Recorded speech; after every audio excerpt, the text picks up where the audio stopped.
mais sábia, mais preparada, mais disciplinada, mais focada. E aí, quando você menos vê, pronto, a sorte bate na tua porta. Pegou a visão? Vem comigo. Bora voar? Bora voar?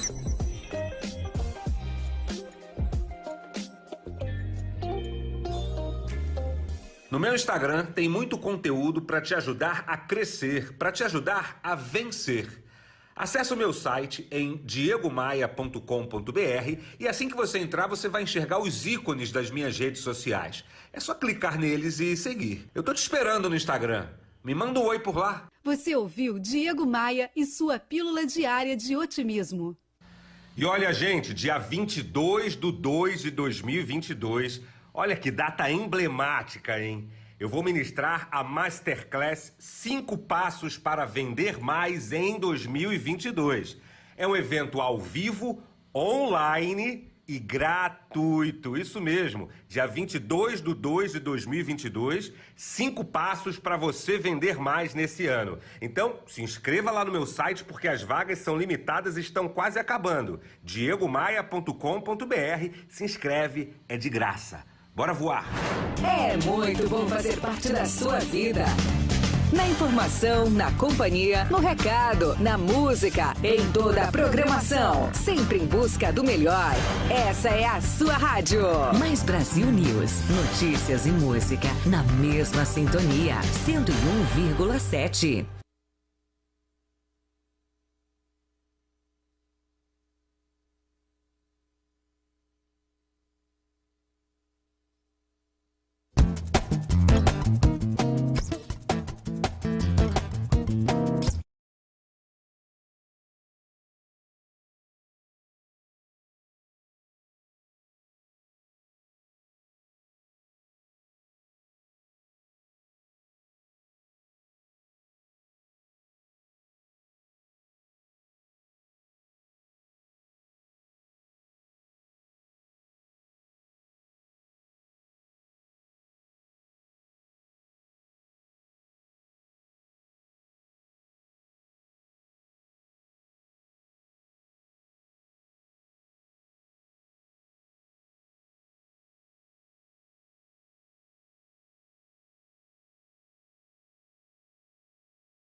A sintonia.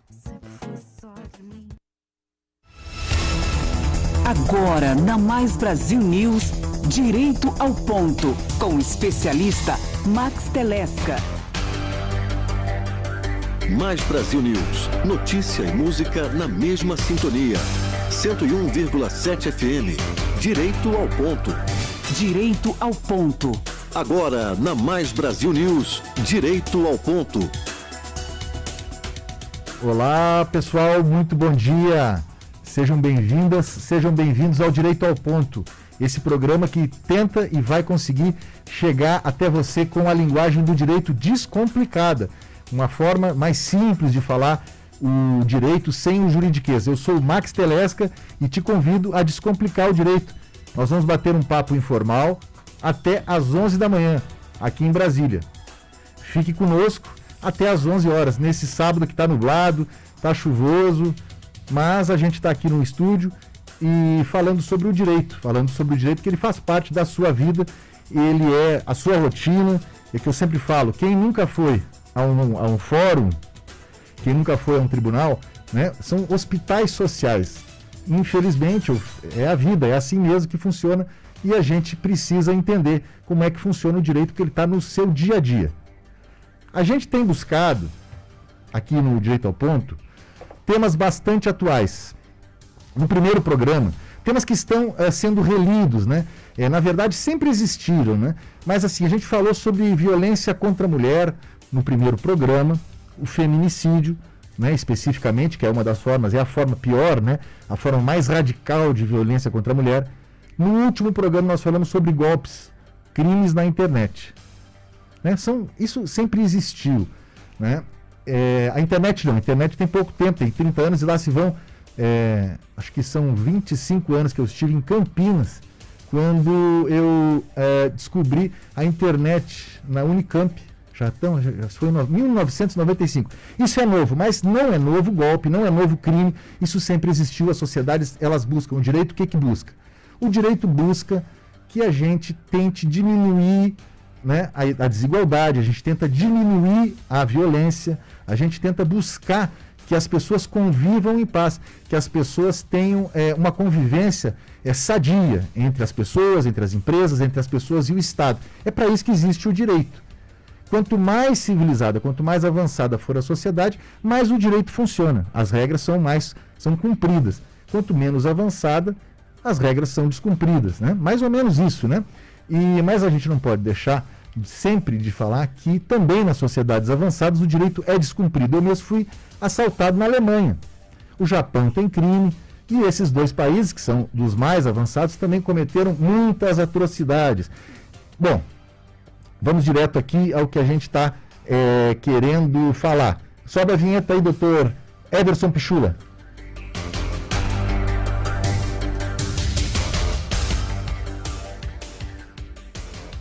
Hoje, o programa de hoje é um tema quente também. É um tema que chama a atenção das mulheres, que é o estelionato sentimental. Estelionato amoroso. Você já ouviu falar sobre isso? Sabe o que significa? Sabe se é crime? Como funciona? E os homens? Eles também podem sofrer o estelionato amoroso? É o que nós vamos explicar hoje. Porque além dos aspectos legais, e está aqui uma delegada de polícia, nós também temos um psiquiatra, que nós falaremos também sobre os aspectos psicológicos dessa situação, que também é antiga, mas que agora a sociedade está relendo isso. As primeiras decisões judiciais do Brasil que falam sobre a possibilidade de indenização para a pessoa que sofreu estelionato são aqui do Distrito Federal, nós somos pioneiros nisso. O estelionato sentimental é quando uma pessoa tem vantagem indevida, normalmente é financeira, numa relação amorosa, ela busca abusa da confiança, do sentimento do outro, para conseguir vantagens econômicas para si e em alguns casos, os valores são milionários, passam da casa dos milhões. E, infelizmente, a vítima, quando percebe que caiu num golpe, já era tarde. Para comentar esses dois casos, ou melhor, esses casos, eu aqui comigo tenho a doutora Jane Clébia Reis, delegada de polícia, da 8ª Delegacia de Polícia ali na Estrutural, que tem causas, ela é uma atuante dos direitos da mulher. e por Zoom o psiquiatra Dr. Roberto Pierobon, professor da Universidade do Vale do Taquari e supervisor do programa de residência em psiquiatria da Rede de Saúde Divina Providência. Sejam bem-vindos aqui a doutora Jane Klebia e o doutor Roberto Pierobon. Nós vamos falar sobre esse tema quente, doutora Jane. Eu já começo com a senhora. Bom dia, senhora. Bom dia ao doutor Roberto. Eu queria, doutor Roberto, com licença, quero começar primeiro com a doutora Jane. Antes, eu queria falar aqui uma coisinha que é o seguinte. Está muito na moda esse assunto. Como eu falei, o assunto ele é antigo, mas a gente está relendo, a gente está buscando punir aquilo que a gente sabia que já acontecia, né? E agora tem um filme aí que é O Golpista do Tinder, né? Que é um filme que tá na lista dos mais vistos do Netflix, né? E agora, há pouco eu falei que o estelionato sentimental, eu gostaria que a senhora falasse qual o principal perfil da vítima nesses casos, né? Existe um perfil identificado pela polícia, o golpista do Tinder, né? E também tem um livro muito importante, esse livro está na Amazon, chama-se Ossos de Borboleta. Eu tive a possibilidade até de prefaciar esse livro.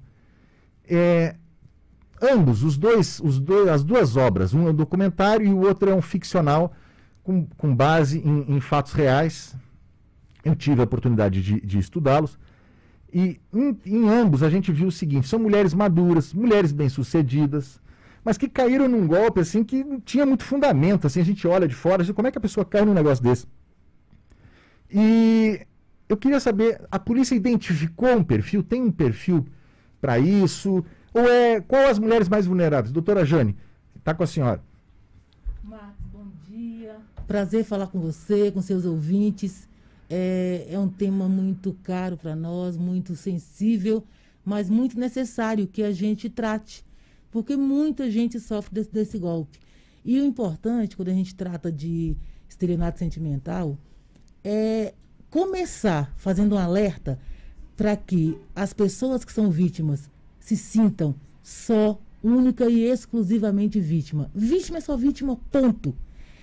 E nós outros, que não tivemos o desprazer de cair num golpe desse, compreender a vítima, não nos colocar no lugar delas de terem sido enganadas, de terem perdido patrimônio, e não naquela posição cômoda de dizer o seguinte: ah, nossa, você caiu num golpe desse? Eu não teria caído. Mas como é que você, que estudou tanto, como é que você, que é tão vivida, caiu numa história dessa? Na verdade, a gente não tem como traçar um perfil. Essas pessoas vão cair nesse golpe. Não, pelo contrário, as pessoas de boa fé, as pessoas honestas, que são crédulas, que confiam nas outras, né? Acabam caindo, porque o estelionatário, se tem um indivíduo que tem uma lábia boa, é aquele assim, ó, tem um ditado popular que diz assim: ele é capaz de vender o terreno no céu. É mais ou menos isso. Ele te convence das coisas.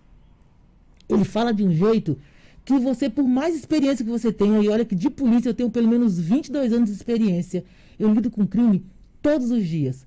Quando eu estou diante do estelionatário, se não fosse a minha experiência, eu ia dizer o seguinte: não, essa pessoa é inocente, meu Deus. Porque ele tem artifício, artimanha, e quanto mais ele pratica o golpe, mais ele vai adquirindo experiência naquilo, ele consegue se sair facilmente, ele tem uma saída exatamente para tudo. Então, o estelionatário é o cara da boa lábia, e a pessoa que é de boa fé acaba se enredando por essa fala. E tem um lado emocional. Esse ladozinho emocional é que pega, porque a pessoa pode ser uma pessoa muito forte em alguns aspectos, é profissional disso ou daquilo, mas emocionalmente, sentimentalmente, ela está aberta a relacionamentos, ela está aberta a receber carinho. Olha, uma pessoa carente, até por conta da própria profissão que ela tem, que ela desenvolve, né? Cria aquela carapaça, aquela couraça de pessoa muito forte, mas por dentro, e aí o psiquiatra que vai poder dizer isso bem pra gente, ela tem uma carência, tem um sentimento ali, E o estelionatário, ele tem essa habilidade de ir exatamente naquela fragilidade da pessoa. É que nem o vírus, ele entra... E o vírus que ingressou dentro da célula lá da pessoa, né, com aquela artimanha, aquela coisa que ele achou uma brecha e entrou na alma da pessoa, né? É alguém que são histórias sempre magníficas, maravilhosas. Muito. E ele percebe pela fala. Ele vai conversando e vai sentindo o que a pessoa quer, o que a pessoa precisa, e ele acaba preenchendo exatamente as carências que ela tem, as necessidades que ela tem. Quando ela percebe, ela já se envolveu emocionalmente. E aí, quando há um envolvimento emocional, fica fácil de ele ir tirando esse proveito. Hoje não existe uma tipificação. Nós chamamos de estelionato sentimental, né, emocional, mas ainda não existe uma lei que tipifique isso. Então, esse estelionato, ele é tratado como estelionato, porque tem uma definição no código lá, obter para vantagem em prejuízo alheio mediante ardil ou artifício. O ardil ou artifício é aquela conversa mole, aquela conversa falsa, né? E mantém a pessoa, induz a pessoa a erro e a mantém naquele erro. E a partir daí, ele vai obter as vantagens e, geralmente, as vantagens são sempre financeiras. Ele conversa, faz, ama, beija, tá, mas sempre redunda numa historinha que vai arrancar daquela vítima o dinheiro. E ela não percebe, porque primeiro ela já está enredada emocionalmente. Então, ele tem que ganhar primeiro emocionalmente. Aí, esse ganhar emocionalmente, ele até despende algum recurso, né? Alguma coisa para que ela confie e acredite que ele é o homem dos sonhos, né? O príncipe. E nós estamos falando de ele, homem, mas existe, depois vamos falar disso, né? Isso. O outro lado também. O outro lado também. Mas é isso. Ele vai enredar a pessoa quando ela caiu na rede, como podemos dizer assim, quando ela está bem frágil, aí é que começam as vantagens financeiras, né? Os pedidos. E aí vem todas as mentiras possíveis. Mas a conversa inicial, aqueles primeiros tratos, ele já vai buscando ali as características da pessoa. Ele sabe exatamente onde é que ele pode tocar para ficar fácil. Doutora Jane descomplicou o direito aí, ela explicou com palavras bem simples e objetivas o que é o estelionato, né? A gente não tem um crime para o estelionato sentimental, mas o crime já existe no Código Penal, o Código Penal o 171, e ali tem alguns parágrafos que fala sobre o estelionato. E o estelionato sentimental a gente coloca junto no Código Penal, no artigo 171. Eu vou fazer agora, doutora Jane, uma pergunta lá para o doutor Roberto. É o seguinte, nós sabemos que o estelionato sentimental é um crime que atinge não só a esfera patrimonial, mas principalmente a psicológica, como a gente está falando aqui, né? Os direitos da personalidade. E sobre isso eu quero conversar com o doutor Roberto. Doutor Roberto, bom dia. Como é que está aí no Rio Grande, doutor Roberto? Antes de eu perguntar aqui, fazer a pergunta. Bom dia, Max. Bom dia, delegada. Aqui nós estamos em Lajeado, onde eu estou agora. Um dia lindo, um céu azul, sem nuvens, tempo excelente por aqui. Aqui é o contrário. Doutor Roberto, a questão do perfil, a doutora Jane falou agora, né, sobre que não existe necessariamente um perfil, mas ela apontou ali alguma coisa que justamente tem pegou o gancho aí para a tua área, que é a questão emocional, aquela fragilidade emocional. Mas eu queria te perguntar, eu queria que você passasse um pouco sobre isso, mas eu queria também te perguntar um negócio. No livro Ossos de Borboleta, da Lia Conti, ela sugere que todo estelionatário amoroso estelionato amoroso, ou melhor, que todo estelionatário, né, é praticado por pessoas com traços psicopáticos. Eu queria saber o seguinte, isso é verdade? E também, aproveitando, né, da tua experiência, poderia falar também um pouquinho sobre a diferença entre psicopatia, sociopatia, o que é isso? Certo. Sim, sempre esse tipo de situação é feita por pessoas que tenham características sociopáticas ou psicopáticas ou antissociais. Em princípio, a gente pode usar de uma forma mais simples como sinônimos esses termos, né?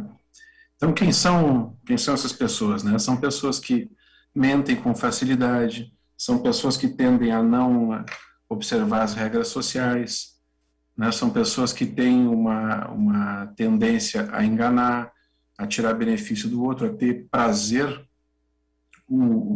né, com o sofrimento do outro, né? São muitas vezes pessoas que têm esse comportamento tipo sanguessuga, né? Então, o estelionato normalmente é praticado por pessoas com essas características psicológicas.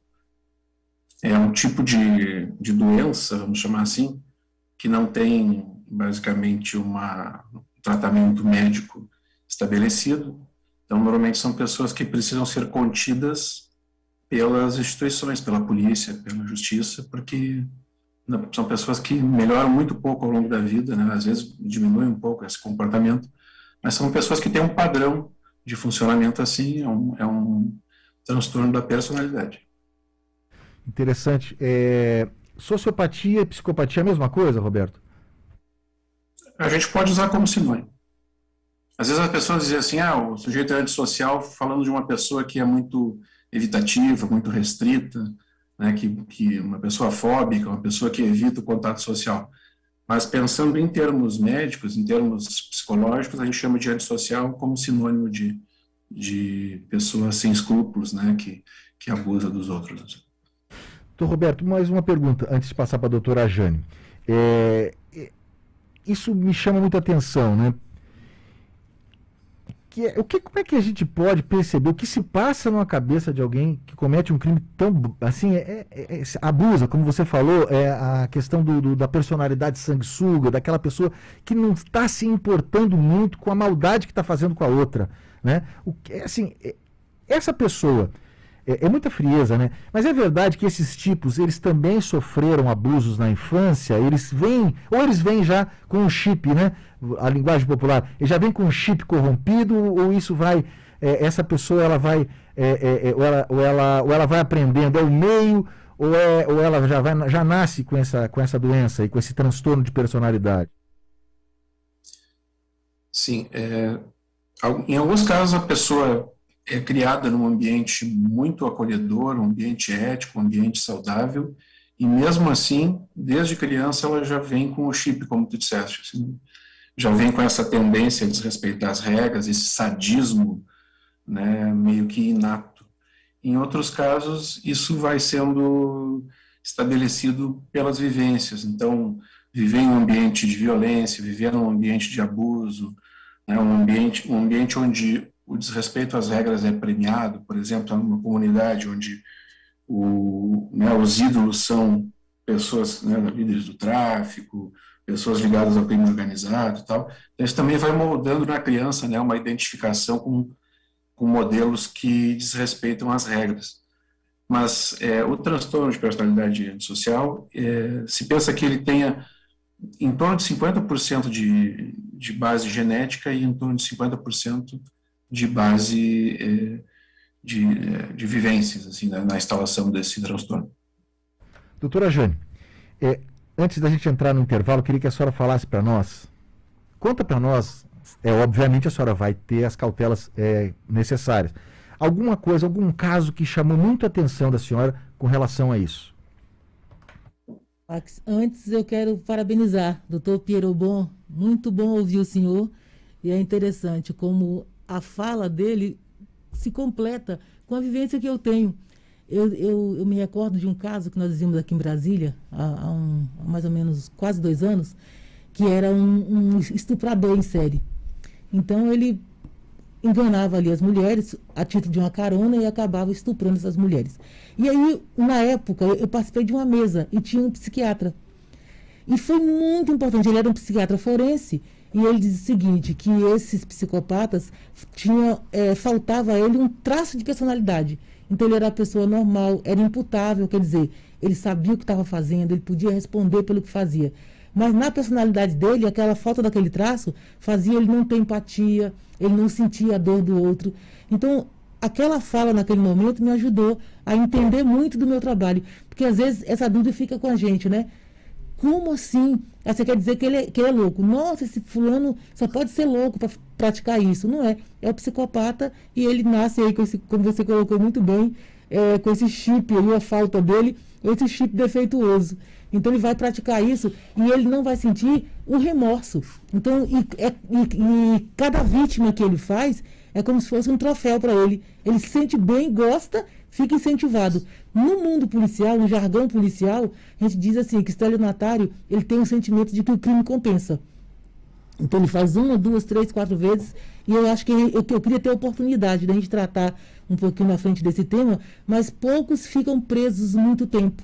Então acho que a sensação de impunidade para ele faz valer a pena, porque ele acaba tirando muito dinheiro das vítimas, a recuperação desses ativos tem uma certa dificuldade, porque demanda ali processos judiciais, interligação civil com a criminal, o que acaba dando um pouco de trabalho, então eles acabam ficando com dinheiro sempre. Então para eles acaba valendo a pena. Então eles saem, são presos e eles voltam a fazer, é muito impressionante. Uma por achar que é fácil e outra, como o doutor falou, que ele vai, é quase um costume e eles não vão mudar esse comportamento. Então essa fala dele para mim foi muito importante.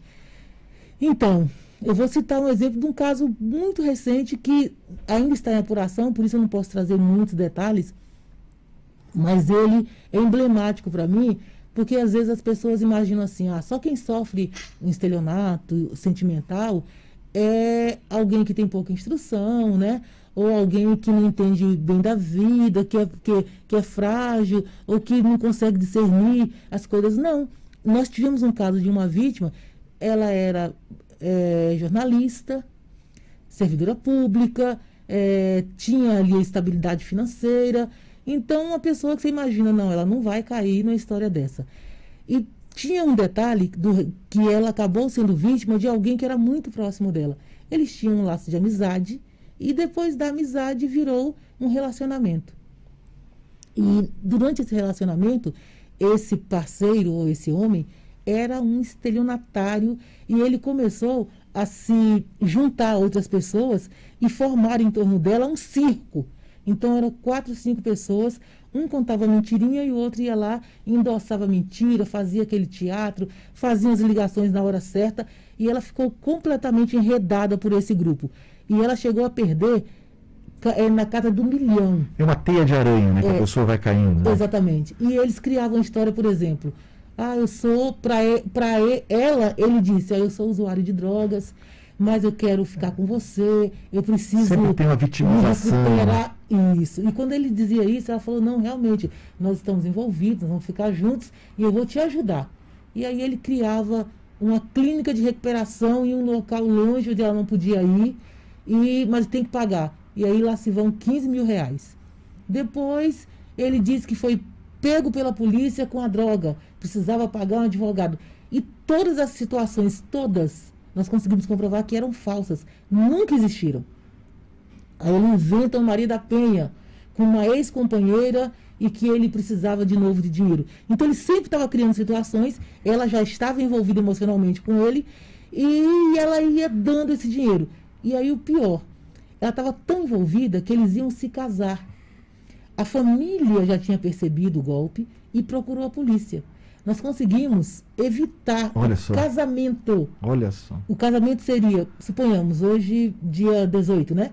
O casamento seria dia 19. Um dia antes, a gente conseguiu cumprir um mandado de busca e apreensão, entrar na história, e ela veio para a delegacia completamente incrédula. Ela não conseguia acreditar que aquelas coisas eram verdades. Aí, com as provas expostas, foi que ela acreditou, fez um documento ali de próprio punho para ser entregue no cartório, porque o casamento já seria no dia seguinte. Conseguiu salvar em cima da hora, hein? Evitar em cima da hora, e ela se casaria com essa pessoa que não tinha afeto, não tinha amor, nada por ela. Mas ela acreditava que eles estavam apaixonados e que todos aqueles problemas que ele inventava eram problemas reais. Doutor Roberto, antes de a gente entrar aqui, 2 minutinhos para o intervalo, 3 minutinhos. Só mulheres, doutor Roberto? O homem também sofre? O que acontece que a gente ouve falar menos para os homens? Mas como é que é isso aí? Me explica um pouquinho mais, qual é o perfil? Diga um pouco sobre isso. É mais feminino? É masculino? Tem também? O homem também sofre o estelionato sentimental, doutor Roberto Lima? Sim, porque os psicopatas pertencem temos homens psicopatas e mulheres psicopatas, né?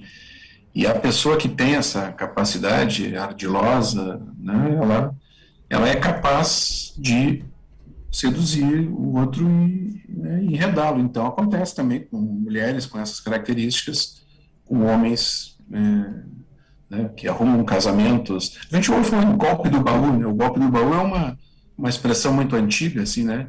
Então, às vezes é isso, a pessoa engravida de uma pessoa que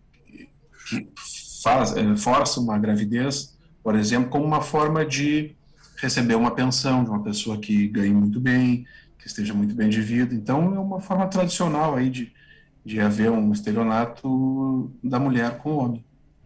Não é uma questão que a gente possa dizer que seja exclusiva das mulheres. Muito bem, ótima fala. Estamos aqui, né, falando sobre o estelionato amoroso com a doutora Jane Klebia e o doutor Roberto Pierobon. A doutora Jane é delegada de polícia e o doutor Roberto é psiquiatra, e a gente está fazendo aqui essa interligação entre as ciências. A gente acha que, na verdade, as ciências humanas são uma só, né? A gente estuda no direito a psicologia, a forense, a medicina, a gente estuda a sociologia, enfim, tudo está interligado. É importante a palavra do psiquiatra e um psiquiatra que trabalha com essa matéria. Bom, vocês que estão aí nos ouvindo, o que acha disso? Mande sua mensagem para cá, no Instagram, @MaxTelesca, ou no zap da rádio. Olha só, vou falar o número, 61982493672. Nós vamos para um rápido intervalo e logo mais voltamos com o Direito ao Ponto, hoje recebendo o Dr. Roberto e a doutora Jane, falando sobre o estelionato sentimental. Vai aí, Everson Pichula.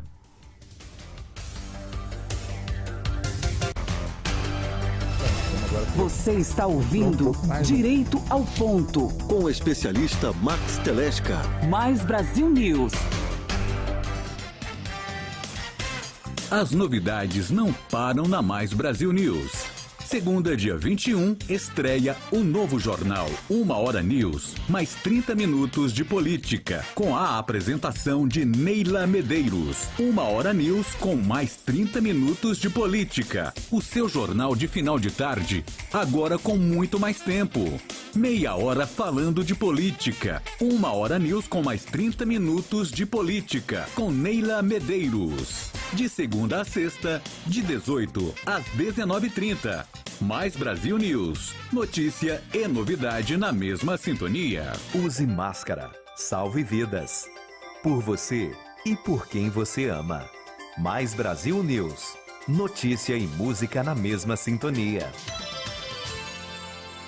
A Mais Brasil News te acompanha onde você estiver. Em casa, No carro, no trabalho,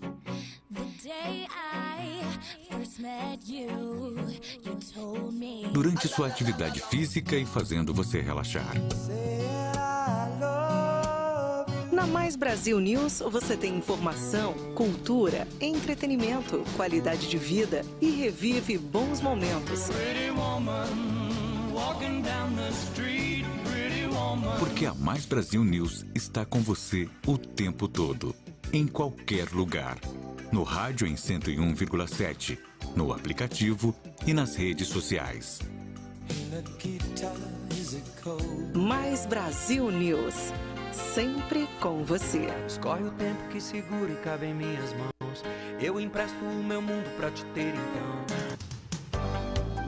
Mais Brasil News, notícia e música na mesma sintonia. A Mais Brasil News tem um novo canal de comunicação com você ouvinte. Mande agora uma mensagem para o WhatsApp da nossa redação, 61 982 49 3672. Lá você pode enviar sugestões, receber novidades em primeira mão e interagir mais com sua rádio favorita. É só nos enviar um WhatsApp pelo número 61 982 49 3672. Mais Brasil News. Notícia e música na mesma sintonia.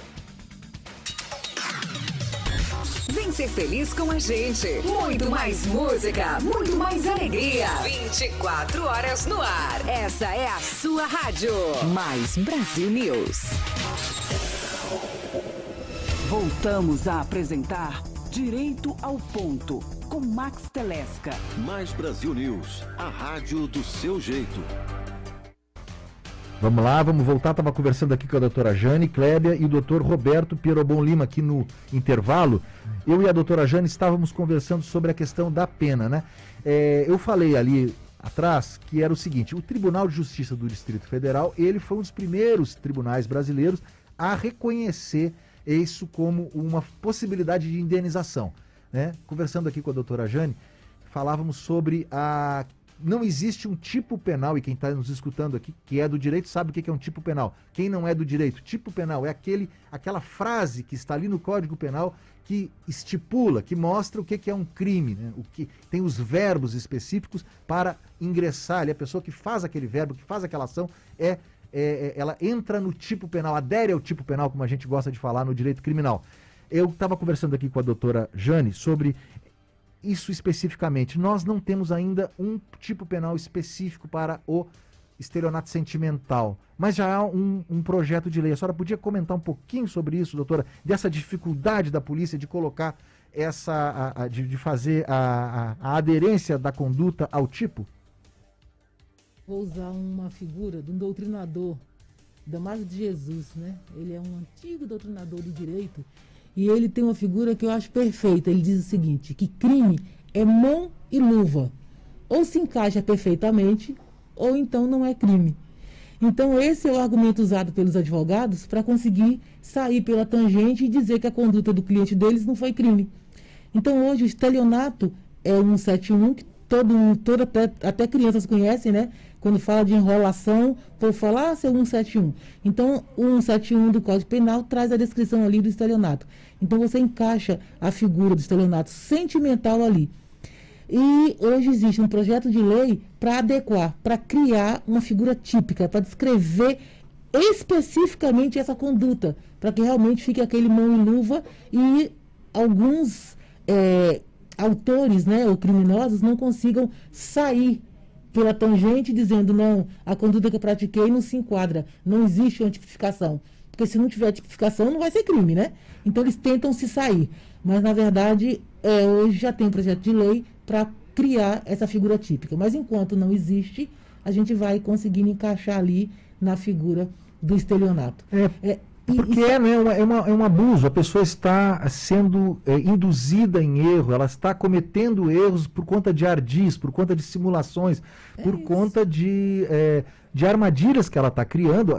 É a figura da teia de aranha, né? E uma ficção muito bonita, sempre são histórias lindas e que falam muito com a criança da pessoa, né? Que todo mundo tem uma criança, né? Dentro da gente, a gente está ali, a nossa infância fala, né? E isso fala muito forte, né? E acaba encantando, né? E na verdade, é muito difícil você separar o que é um relacionamento puro e simples e questões de relacionamento que só envolve o casal e a questão que se tornou criminal. Porque, em regra, o autor tenta dizer assim, não, eu tenho um relacionamento com ela, eu pedi e ela gosta de mim, nós somos um casal e ela me ajudou, ela me passou aquilo ali. Mas ele deixa transparecer que ama, que tem um sentimento. E aí você pensa, não, a questão ali é só do casal, porque ela ama e ele também, e ela quis dar o que ela tem para ele, tá tudo certo, né? Quando nós estamos falando de patrimônio. Mas, na verdade, com ele não está o sentimento. Tem aquele ardil, ele quer enganar, provar que ele, na verdade, não ama, que não é só relacionamento, e que existe nele só a vontade de tirar o que ela tem, é muito difícil, porque às vezes a vítima não acredita. Aquele caso que eu te contei, nós dizíamos para ela, a família dizia e nós também, olha, é tudo mentira, ele está te enganando. Ela fala, não, isso não é possível. E a pessoa não vê, impressionante, né? A pessoa não consegue enxergar porque ela está fragilizada ou ela está envolvida emocionalmente. Então, o envolvimento emocional acaba tirando essa capacidade de entender. Exatamente, esse é o ponto que eu queria passar agora a bola para o Roberto, pelo seguinte, doutor Roberto, assim, essa é uma questão importantíssima, porque a gente acha assim que a pessoa, ela está ali, ela tem falta de conhecimento, é burra, como se dizia antigamente, tem um déficit de cognição, ela não tem... mas a gente vê que não é por aí. O que há, na verdade, né, é uma fragilidade emocional muito grande. E o outro lado, que é quem está aplicando o golpe, quem está usurpando, quem está abusando da confiança, ele tem um outro tipo de intelecto, tem um outro tipo de mente com a qual aquela pessoa que está sofrendo o ardil normalmente não é a mesma régua moral, não é a mesma. A pessoa, ela não tem as mesmas ferramentas, o mesmo arcabouço, a mesma. O repertório. O repertório é diferente, são pessoas, uma muito má e uma pessoa muito boa. Esse é o ponto, Roberto. Eu queria te perguntar o seguinte: se é abuso de confiança, eu queria que tu comentasse isso. É sobre abuso de confiança. Me falasse também sobre o perfil psicológico da vítima. São pessoas de boa índole, carentes, sem maldade, viveram em ambiente de violência doméstica, familiar, abandono. E uma coisa também, a codependência. Qual é o grau de influência dessa doença que as pessoas agora estão começando a entender um pouco melhor, que é a codependência, né? Fala um pouquinho mais sobre o perfil da vítima e se encaixa esse raciocínio que eu fiz agora, doutor Roberto. Ok. Bom, sempre no início de um relacionamento, né, as pessoas costumam seguir um padrão para o enamoramento, que é essa coisa do se apaixonar. Quando a gente conhece alguém que a gente se interessa, a gente projeta nela as expectativas que a gente tem. Então, o início da relação não é do indivíduo com o outro, é do indivíduo com que ele espera que o outro seja. O processo de apaixonamento, ele é um fenômeno narcísico, é um fenômeno eu com o que eu espero que o outro seja. Então, essa é a armadilha que a gente acaba caindo, porque o psicopata, ele sabe que a gente faz esse processo, todo mundo faz, é natural que se faça no início de um relacionamento, né? Então, ele mostra para a gente o que a gente quer ver. Então, o processo de enamoramento, de construção de um relacionamento, ele parte da paixão, normalmente, né? Que é essa coisa intensa, essa coisa, né, que faz tremer as pernas. A gente acha, agora sim, encontrei quem eu precisava, encontrei a tampa para a panela, assim, a metade da laranja. Só que isso não acontece, nunca, né? A gente nunca é dois, a gente sempre é um mais um. Né? Um relacionamento saudável é uma pessoa na sua solidão com a outra pessoa também na sua solidão e andam juntos nas suas solidões. É um mais um, não é dois, né? Então, a gente traz de criança, como tu estava dizendo, essa ideia romântica de que a gente vai encontrar a pessoa que vai completar a gente. Então, a ideia do príncipe encantado, a ideia do relacionamento ideal, né, é algo romântico, algo infantil. O romantismo, ele é algo, né, pueril, algo infantil, né? Só que a gente traz isso dentro da gente, é do ser humano. Então, a gente fica vulnerável no início de um relacionamento em função disso. O normal que aconteça é que, com o tempo, a gente vai conhecendo o outro e vai se desapaixonando, porque a paixão precisa do desconhecimento. À medida que a gente vai conhecendo o outro, as expectativas vão sendo preenchidas, em parte, em outras a gente se decepciona, em outras a gente até se surpreende positivamente, mas a gente passa a conhecer mais a pessoa. E aí, então, vai diminuindo a paixão e vai surgindo o amor, né, que é esse sentimento mais realista de querer bem o outro, né, de querer estar junto. No início, é muito baseado na paixão, e é isso que nos torna vulneráveis. Então, tentando responder a tua pergunta, é mais ou menos universal, né? A gente não pode dizer que tem um perfil de vítima para cair no golpe.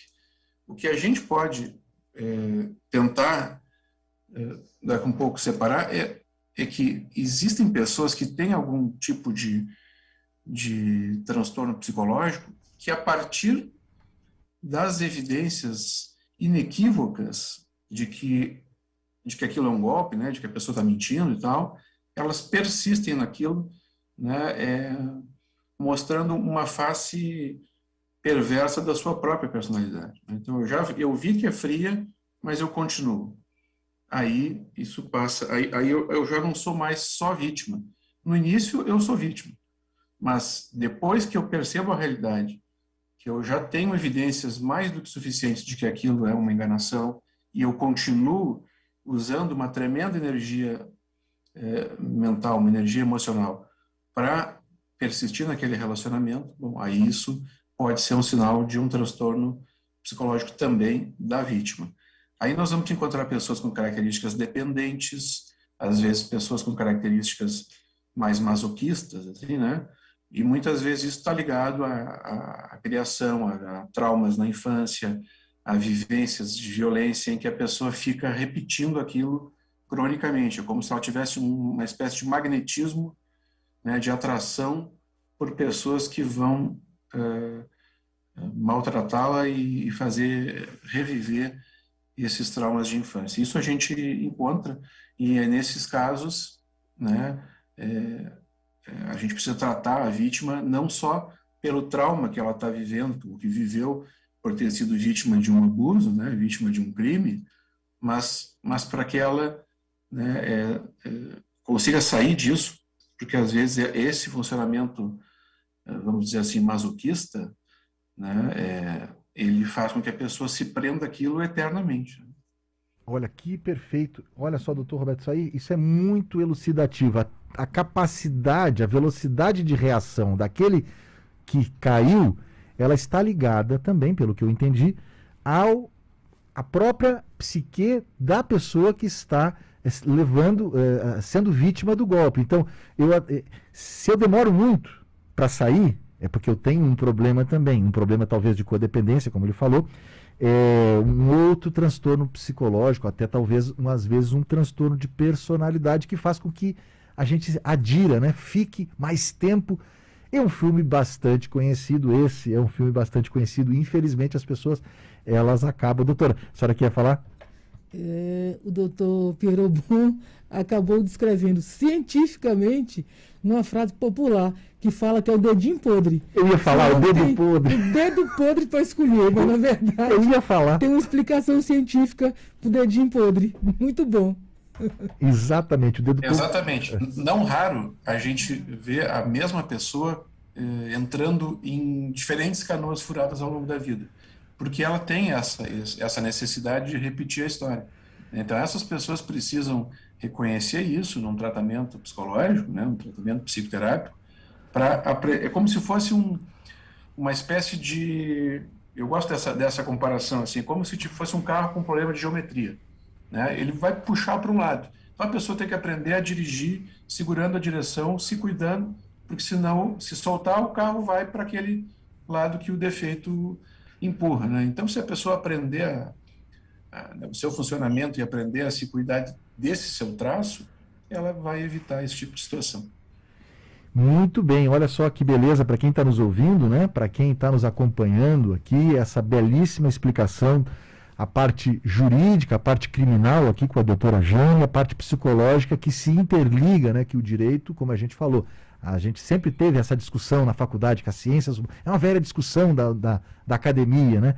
A repartição do conhecimento foi feito para que a gente pudesse entender melhor as ciências, mas na verdade as ciências humanas elas nascem de uma só lá atrás, e aqui a gente vê o encaixe, né, entre a psicologia, a psiquiatria e o direito. Então aquela pessoa que vai cometendo ali muitas vezes o mesmo erro, cronicamente, não é porque ela é uma pessoa que falta conhecimento ou falta a ela informação, não, ela tem uma doença também e ela precisa se tratar. Quem consegue sair mais rápido é porque está mais sadio, né? Pelo menos foi isso que eu entendi da fala do Dr. Roberto. Tem esse documentário, eu já falei, doutora Jane, que agora está entre as 5 os mais assistidos, que é o golpista do Tinder, né? Que atraía, né, as vítimas ali, acarretando um estelionato sentimental. Vamos trocar um pouquinho de assunto agora, entrando um pouco nessa questão das mídias sociais. Esses aplicativos, redes sociais, são a porta de entrada para muitos desses golpes. Atrair vítimas ali pela mídia social. Por que os golpistas analisam a vida das pessoas, esse estelionatário sentimental? E no Tinder, né? Que é um aplicativo que é utilizado para encontros, né? Para as pessoas se conhecerem. Todo mundo sabe o que é o Tinder. Como é que é? Fale um pouco mais sobre a relação entre o estelionato, nesse caso aqui, o nosso sentimental, e os aplicativos sociais, doutora Jane. Primeiro uma constatação, né? Eu acredito que a rede social, a nossa vida interligada com a internet nunca mais vai deixar de existir. É daqui para frente. Então isso passou a ser uma realidade. E engraçado que o direito, também é outra constatação, ele se adapta à realidade social. Então todos os dias a gente vê uma nova lei sendo criada para tentar preencher o que socialmente já existe, como é o caso da Lei Carolina Dickmann, né, que traz aí a punição para quem expõe redes sociais ou expõe a vida íntima da outra pessoa. No caso da Carolina foi uma mulher, estava no relacionamento, ou então a pessoa simplesmente sem estar no relacionamento foi lá e conseguiu, por meio das redes sociais, pegar ali uma foto íntima, uma coisa e divulgar. Isso hoje é crime. É o direito se adaptando.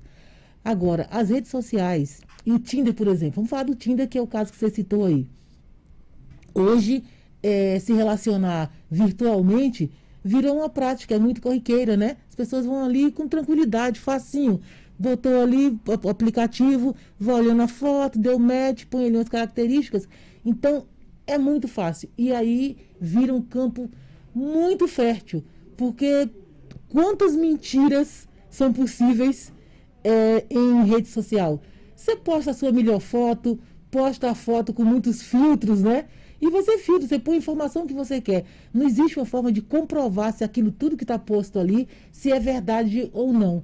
Então, fica lindo, a pessoa só mostra a face bonita. O doutor colocou ali aquela coisa da paixão, aquele primeiro momento do desconhecimento. Então, você se traveste ali de uma coisa linda e maravilhosa que vai encantar os olhos da outra e ela acaba se enredando. Então, rede social, a gente tem que ter muita atenção, desconfiar sempre.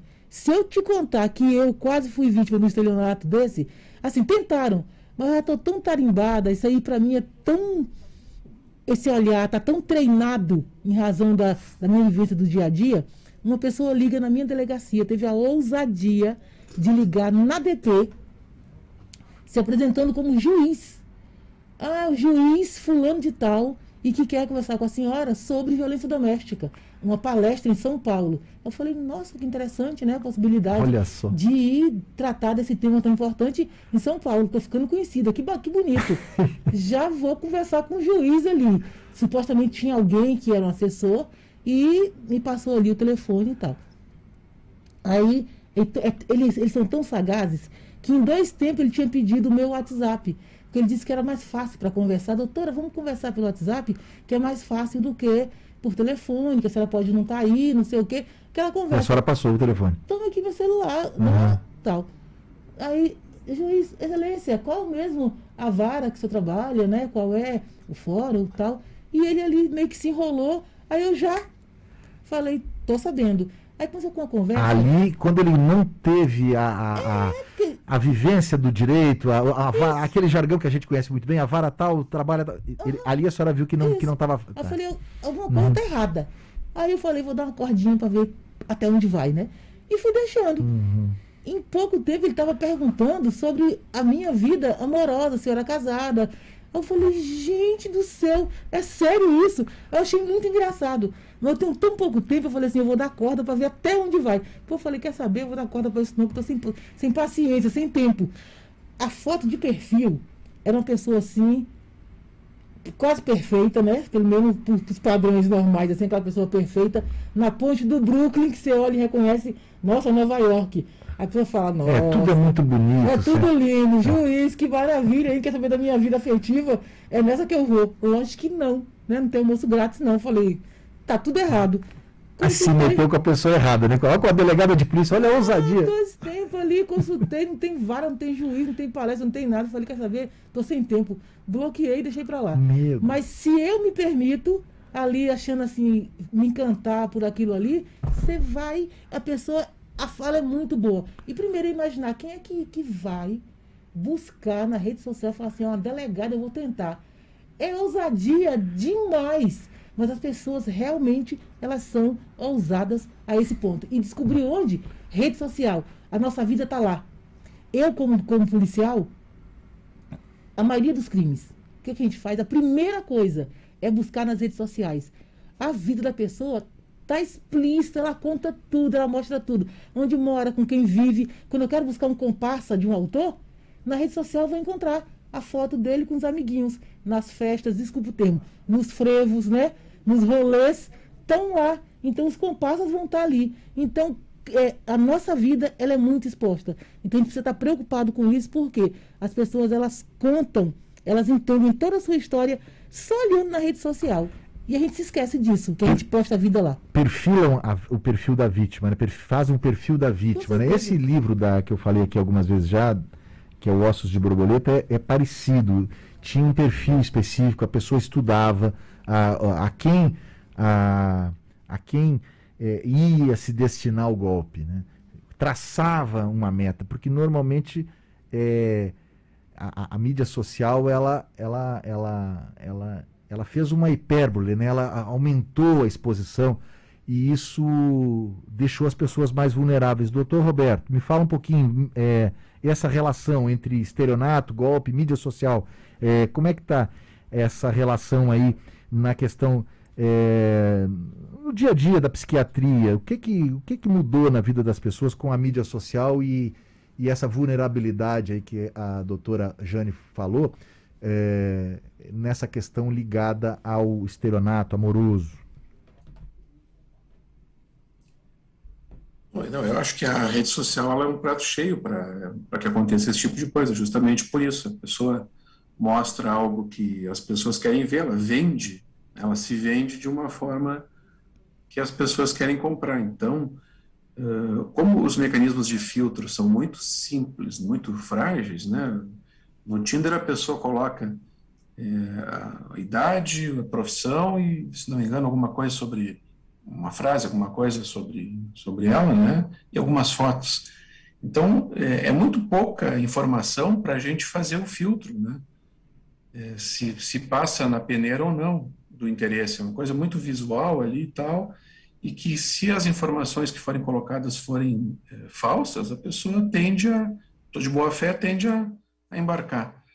Então, eu acho que esse nosso mecanismo de relacionamento está muito superficial, é um jeito muito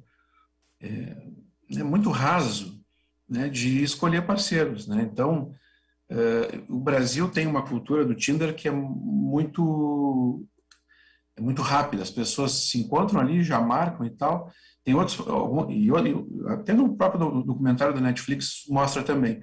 Em alguns outros países, a cultura é de conversar muito tempo primeiro e tal, antes de fornecer o WhatsApp, antes de tornar a coisa mais íntima.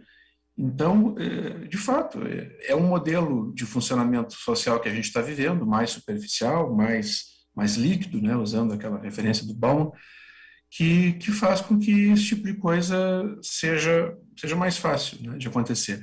Essa questão, por exemplo, das pessoas mandarem nudes, né, e aí o cara de má fé publica a foto da pessoa na internet e tal. Então, volta e meia chegam casos de pessoas que estão sofrendo traumas por terem sido expostas, sua imagem ter sido expostas na internet. É muito frequente esse tipo de coisa, principalmente com um jovem, né, que tem aquela coisa mais impulsiva, não vai dar nada, vamos lá e tal. Então, volta e meia a gente acaba atendendo pessoas que que sofreram traumas em função dessa exposição nas mídias sociais. A mídia social... Mas é um caminho sem volta, né, Roberto? Porque nós estamos indo para essa sociedade líquida, né? Que já há bastante tempo o Bauman falava, e agora parece que a gente está fazendo a realização daquilo que ele profetizou lá atrás. E eu acho que vai até mais do que líquida, né? A gente está vivendo a vaporização, né? Porque naquela fase que ele escreveu o livro, ainda era uma questão de instantaneidade, de rapidez de informação, mas agora ela é praticamente online, é tudo ao mesmo tempo. E é isso, não tem como a gente voltar atrás. Qual é a dica que o psiquiatra dá para justamente porque não tem como voltar. Esse, como a doutora Jane falou, é o nosso modus vivendi hoje, né? Nós estamos vivendo assim, né? E como é que tu encara isso aí? Qual é a dica que você dá para a pessoa não cair numa esparrela dessas, né? Bom, eu acho que o conhecimento é a principal arma que a gente pode ter para se proteger desse tipo de coisa, né? Então, e, infelizmente, o nosso modelo de educação para relacionamentos é um modelo romântico, né? É o que a gente vê nos filmes, é o que a gente vê nas novelas, na literatura. Então, eu acho que a ideia da educação para relacionamentos é uma ferramenta que pode proteger a gente para não cair nesse tipo de situação, né? Então, frequentemente eu indico algumas leituras, né, que a pessoa não vá só intuitivamente, né, para o namoro, para os relacionamentos, né, baseado só no que ela imagina que precisa, né, que vai acontecer, né? Existem uma série de informações, e alguns autores escrevem sobre isso e tal, que eu acho que podem facilitar. Então, tem um autor ou dois autores que eu gosto muito de indicar. Um deles é o Walter Rizzo, né, que é um psicólogo que escreve sobre relacionamentos. É realmente muito fácil leitura, né? Tem vários livros dele. Tem um que tem um título muito peculiar, que é O que Toda Mulher Deveria Saber sobre os Homens. O título é muito interessante. Mas tem vários títulos desse autor. O Walter Rizzo é psiquiatra, Roberto? Oi? Walter Rizzo. Não, ele é psicólogo. Psicólogo. Veja que o título é popular, para justamente a pessoa comprar mesmo, para entender o que está acontecendo, né? Então ele tem vários títulos, assim, Ame, Não Sofra, Amar ou Depender. Então esse é um autor que eu gosto muito de indicar. E a outra pessoa que eu gosto de indicar é o Flávio Gicovati, que tem bastante coisa na internet, no YouTube, né? E tem os livros dele que são muito interessantes também, de educação para relacionamentos. Eu acho que são duas formas aí da pessoa, com pouca dedicação, já adquirir uma boa quantidade de conhecimento para ir mais preparado, né, para esse tipo de prática que é tão comum na vida da gente. O relacionamento faz parte do dia a dia, né? Só que a gente não se prepara. Talvez na escola a gente poderia ter alguma coisa de educação, assim como tem educação sexual, educação para relacionamentos, poderia ser uma coisa importante de se estudar, né, no colégio e tal. Não sei, mas a ideia de que se fale sobre isso, né, e não seja uma coisa tão intuitiva em que a gente só se baseia na experiência dos pares, né, das pessoas que têm a mesma idade ou um pouquinho mais velhas e tal. Se a gente vai conversar com as gerações mais velhas, parece que é uma distância muito grande, então a gente não consegue se modelar por eles. Então, eu acho que tem um desafio, né, de nós, profissionais da saúde, da educação, e até do direito, né, de conseguir conectar com o jovem e conseguir fazer com que ele fique mais atento, para que busque um pouco mais de informação, que vá um pouco mais cauteloso, né, não se atire assim de forma tão impulsiva e tão rasa, né, contrariando um pouco o movimento que a nossa cultura está fazendo. Doutora Jane, é difícil, né, dizer para um garoto que está se apaixonando e com tranquilidade, mas esse é o caminho. Doutora Jane Kleber, me fale um pouquinho, nós estamos já encaminhando para o final, sobre as dicas que a senhora dá para não ingressar nesse, mesmo sabendo que a mídia social não tem mais volta. Então, o estelionato, de que nós estamos falando, ele tem um elemento específico do estelionato, que no direito se chama torpeza bilateral. O que quer dizer isso? É aquele sentimento das duas pessoas de estarem levando vantagem. Quando o outro conta, a outra fala, nossa, estou me dando bem, né? Peguei o cara, achei a pessoa. É perfeito demais, é muito maravilhoso. Mas, na verdade, ela está sendo enganada. Ela está achando que está levando vantagem, mas tem alguém que está levando vantagem em cima dela. Esse é o elemento do estelionato. É a torpeza bilateral. É o crédito de que está se dando bem, na verdade, o outro é que está se dando bem em cima daquela pessoa. A esperteza comeu o esperto, né? É exatamente isso. E aí eu acho que a gente precisa ficar atento e ter uma coisa como princípio. Aquele ditado popular, de novo, quando a esmola é demais, o santo desconfia. Você precisa desconfiar. E aí tem uma técnica policial, uma técnica de investigação, que a gente precisa usar todos os dias. Não demanda muito esforço. É o quê? Fazer perguntas repetitivas. Faz igual criança, pergunte muito. Só que você vai colocar a mesma pergunta sabendo o que você perguntou. E lá na frente, você volta com a mesma pergunta que você fez antes. Quem mente se confunde.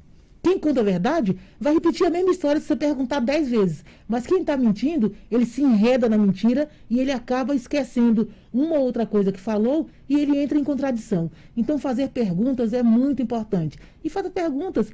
Lá na frente você volta, isso é uma técnica, e pergunta a mesma coisa. Se a pessoa estiver mentindo, ela já esqueceu o que falou antes e acaba se enrolando. E aí você vai acabar sabendo o que está acontecendo. E para finalizar desse tema, você falou de livros, falou de filme. Eu assisti um filme que, para mim, nunca mais saiu da minha cabeça.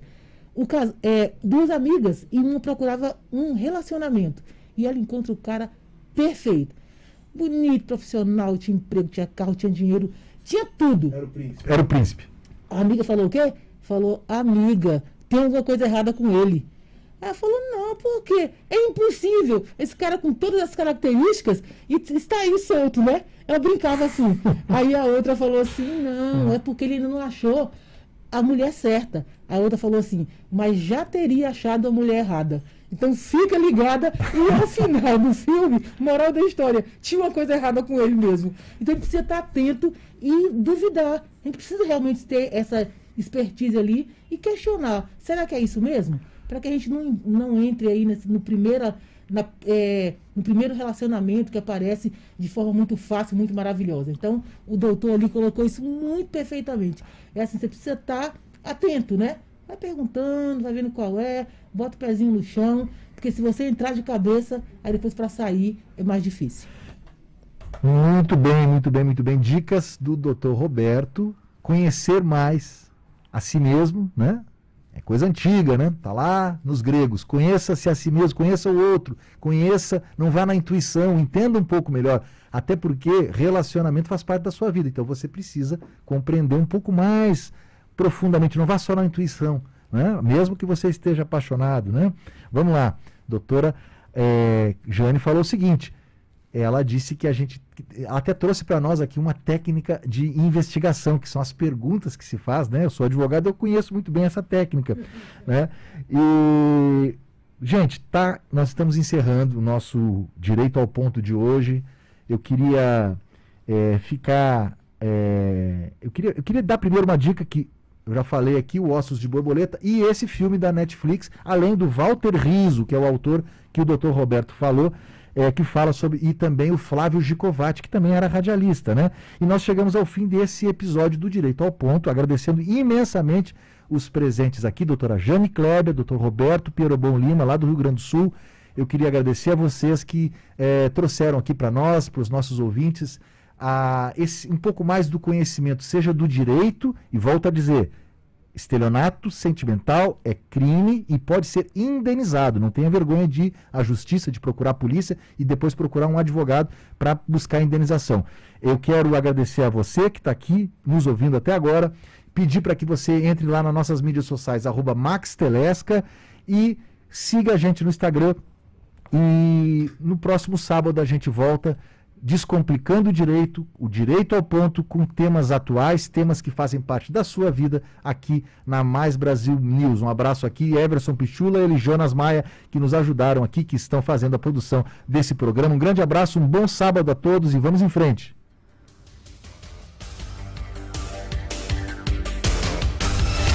Você ouviu Direito ao Ponto. De volta sábado que vem. Aqui na Mais Brasil News. 101,7 FM. Notícia e música na mesma sintonia. De segunda a sexta, às 8:30 da